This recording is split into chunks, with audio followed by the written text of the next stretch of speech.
What's up, everybody? Thanks for tuning into this episode of English Turks, where I review your favorite Turkish series with or without English subtitles. I'm in the car right now, but I have to talk about Sevdiğim Sensin. Now, guys, I have been waiting to review this because I needed a couple episodes under my belt. First of all, when I first started trying to watch it, it wasn't working for me. I was not feeling it. But then I saw a review from some influencers that I do watch, and they said they absolutely loved it. And the lead female in this series also played homeless daughter that they adopted and took in and made their own into their own daughter and stuff. So I always I've loved her since then, and she's played in other series, but I haven't followed any of those. So I really wanted to watch it because she was in it, and I also know the male lead. So I was like, okay, let me try to watch it again, right? And I did, and I fell in love. We're going to talk about it today. We're going to break it down, episodes 1 all the way through episode 5. Okay, so let's get started. Okay, so we have this guy, Erkan, who's serving in military. Things happen, but he is really trying to serve the country where he's stationed, and he is sent to this almost abandoned town where he is trying to make sure that there aren't looters and people destroying the place. And he's just surveilling the place by himself, which I've never heard of any military officials just sending someone by themselves to monitor a town. Like, what's going to happen if something dangerous happens? They're just like, oh, call us on the radio. We'll come back and pick you up whenever. Like, that was crazy. But anyway, as he's there, he meets this girl named Dijale and her mom. And they are basically all alone. They're the last people in the town.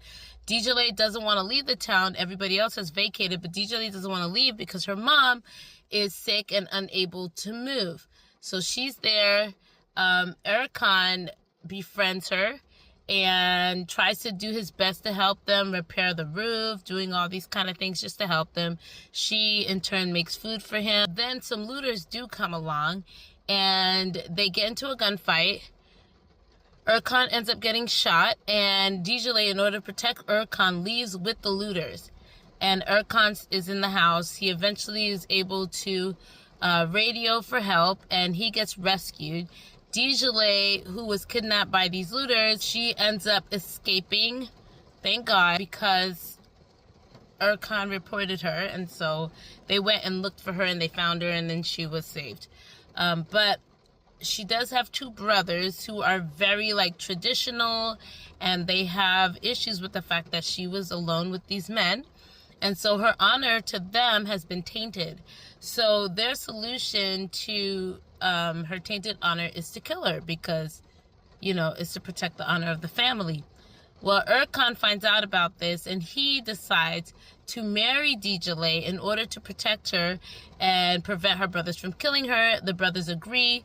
They get married, and it's obvious that one of the brothers is a lot harder and more I guess the bad brother versus the other one, but the other one is also attached and been raised this way. Now, Dijale doesn't know anything. She doesn't know how to read. She doesn't know how to write.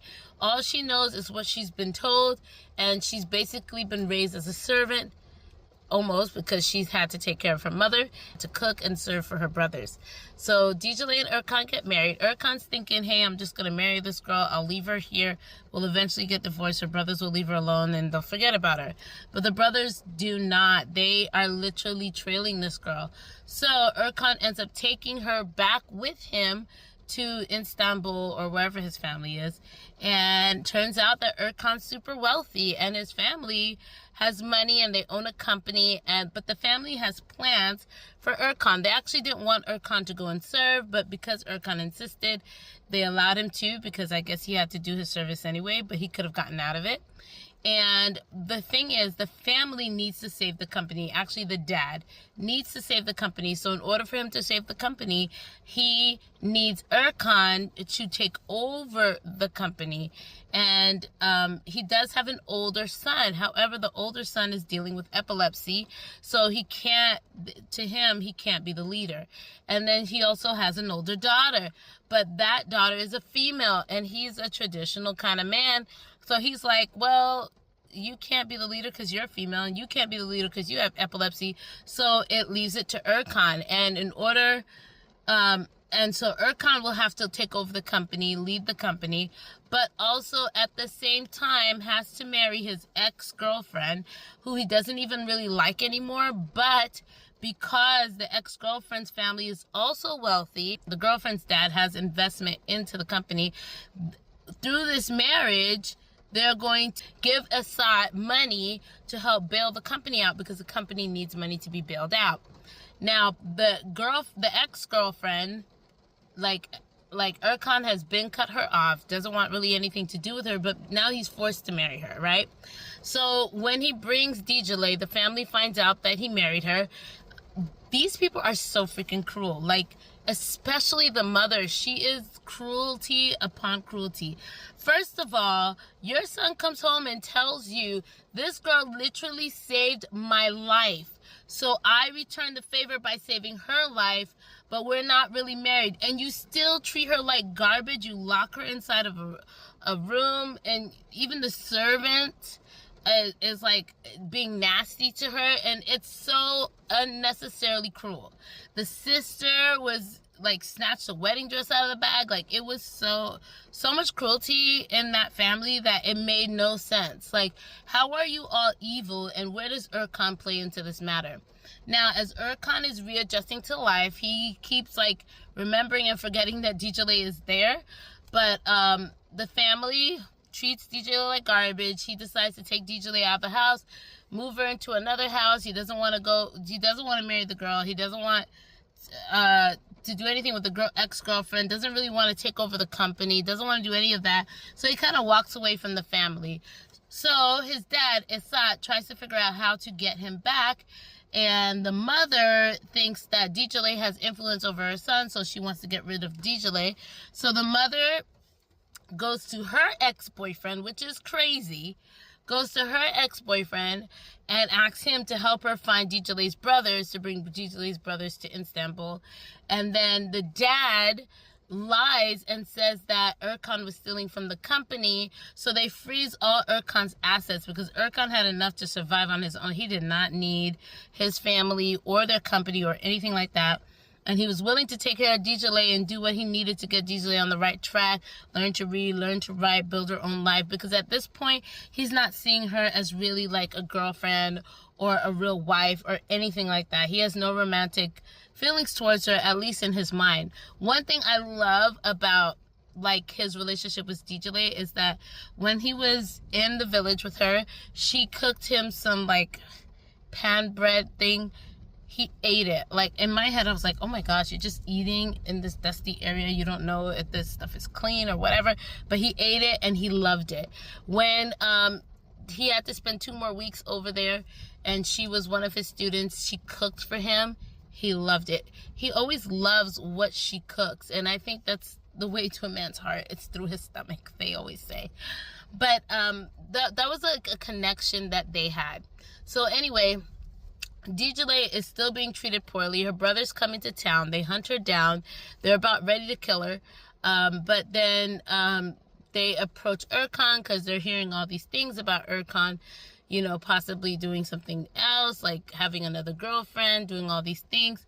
And even though Erkan has explained to Dijale several times, like, hey, like, you and I aren't a thing, Dijale's still like, hey, you are my husband. Like, I'm going to treat you like my husband. So anyway, because Erkan's assets are frozen, he takes Dijale, submits to his father, goes back to his childhood home, and basically agrees to marry the ex-girlfriend, which he doesn't even like. And in order for him to do that, he needs to divorce Dijale, but they're trying to keep it from Dijale.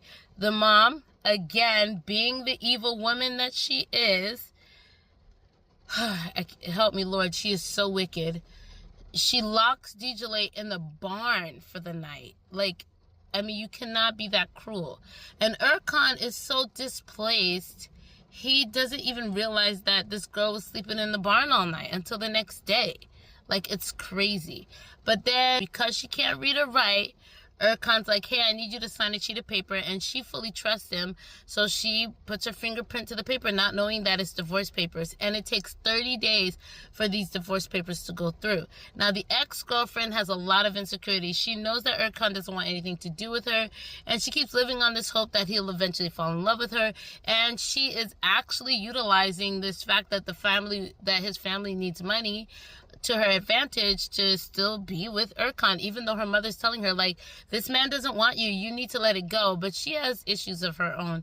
So she decides that in order to secure the bag, that because she finds out that they're married, and so she's like, hey, we need to get engaged, like, right away. She wants this to be in the paper. She wants to solidify it because she knows that Erkan is one of those good kind of guys that, like, I'll keep my promise to you, I'll stand by you kind of guys.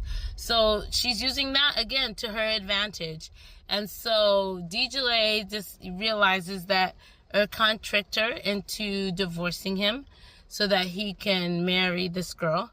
And she is upset about it, but she goes along with it because she realizes it's a fight that she's not going to win. If Erkan's not standing beside her, then what is she fighting for?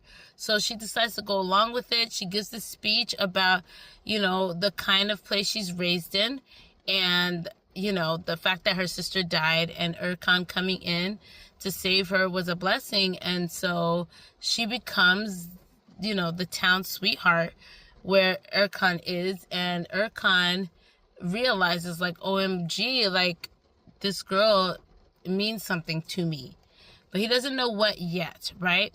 Now, when she makes that agreement, the only reason why she made that agreement is because Erkan had a military friend named Kadir that he went through basically everything with when he basically decided that he would marry her. They stole the wedding dress together. Well, they didn't really steal it because they paid for it and all that. And, bringing her back to bringing her to Istanbul, all that. Kadir was there.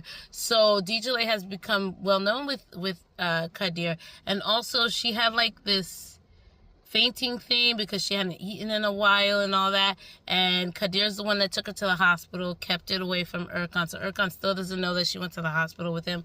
So Kadir says, hey, like, I'll marry you if that's what's gonna help keep you alive.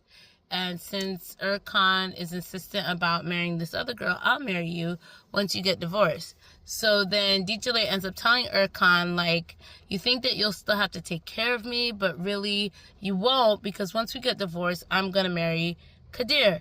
And that's when things start hitting home for Erkan, because at this point, he's been her saving grace. Like, he's been the one that's guided and led her, taken care of her, under her wing. So he feels a sense of ownership over her. But now that ownership is being taken away because they're getting divorced. She's obviously mad at him. She's reaching out to Kadir for everything. And he's like, yo, that was my thing. That was our thing. You're supposed to be reaching out to me, dependent on me, doirai to me. And now that's not happening anymore. And this is where we are actually in the series. DJ is trying to build herself up and become independent so that she doesn't have to depend on Erkan, and she is going to marry Kadir to continue to help her be independent and grow. So she's basically, like, walking her own path. But Erkan, on the other hand, is like, oh, like, wait, no, I don't want you to go away. I thought I could deal with you going away, but I really don't want you to go away. The crazy thing about Erkan is that he was raised with such a selfish family, such a disgusting family, but he was born with so much good in his heart that he is at an imbalance, right? On one hand, he's been raised to feel like he could do whatever he wants. He doesn't really suffer much consequences, all these things. So he has that. But then he has the good-natured part of him, which wants to do right by people, wants to do these things. So those things are conflicting with him right now, because even though he's starting to feel things towards DJ, he still goes, he gets mad, and he's like, well, I'm going to do whatever I want. Goes to the now fiance, and ends up sleeping with the fiance. But in his mind, it's like, well, she's my fiance, I'm allowed to do that, even though he's still married to DJ. And DJ points that out to him. DJ is like, did you go lay inside your lay down with your fiance? And he's like, yes, I did. Really? After you've been begging me to stay? Oh no. So these are things that is conflicting with Erkan right now. He's having so much. That's why a lot of the times when they first came to Istanbul, he would forget that she was there, and he would not think to, hey, let me make sure she does have a good place to sleep. He's just expecting that they're going to do that. Let me make sure that she is being treated well. He was never being proactive. He was always reactive. It was after the fact. Now he's trying to be like, oh, let me fix it. Even though he say, no one will ever hurt you. No one will do anything to you while I'm here. And da-da-da-da-da. But yet they are able to, because he's also a little bit self-centered in a way. But still trying to be a good person at the same time. This show is amazing. I think it's the new hottest hit thing right now. The storyline is amazing. I still am not on board with the mother's storyline. I think she's a little bit off, because her nastiness is a little... First of all, the actress... she's probably a great actress, but I don't like the way she portrays the character, because it looks too fake to me. And her storyline reads really fake. It doesn't make sense, like, that you would have such hatred towards a girl that saved your son's life, or any of that stuff. But it seems like she favors the older son. The older son I feel bad for, because obviously he wants he wants to be his father's favorite. He wants to be the one, even though the father has no favorite. The father is a selfish bastard of a man. But he wants to be appreciated in his father's eyes. So does the daughter. But the daughter is also nasty as well. Like, poor Erkan to be raised by these people, but I think DJ is going to really teach him what it really means not to be self-centered, what it really means to be there for people, and what it really means to love. And I think that's what's going to happen. He's starting to fall in love with DJ. DJ had already given her heart to him, because, that's what she's raised to know. Like, you grow up, you get married, and you just love your husband and live your life and serve him, and that's what you do. And so that's what she's always known. So she's going to learn a lot more of independence. She's going to learn a lot more about who she is personally, and not living up to the standards as everybody else. I look forward to her storyline. I look forward to Erkan's storyline. I feel bad for Kadir, because he seems like a really good guy, but also I love the way they portrayed him, because he doesn't seem like he's too in love with DJ, but there's obviously a sense of responsibility that he feels there. I would love to see what's going to happen with the brother storyline, because obviously he likes Erkan's sister, but Erkan's sister is not the best peach in the patch. So I don't know what that's going to happen with that. But it will be interesting to see how the show develops. I really love it. It's one of my number one shows that I'm watching right now. I gave up quite a few shows, but this show, just starting, has been added to my playlist, and I always look forward to seeing the show. Let me know what you guys think in the comments, and I will talk to you guys soon. Bye.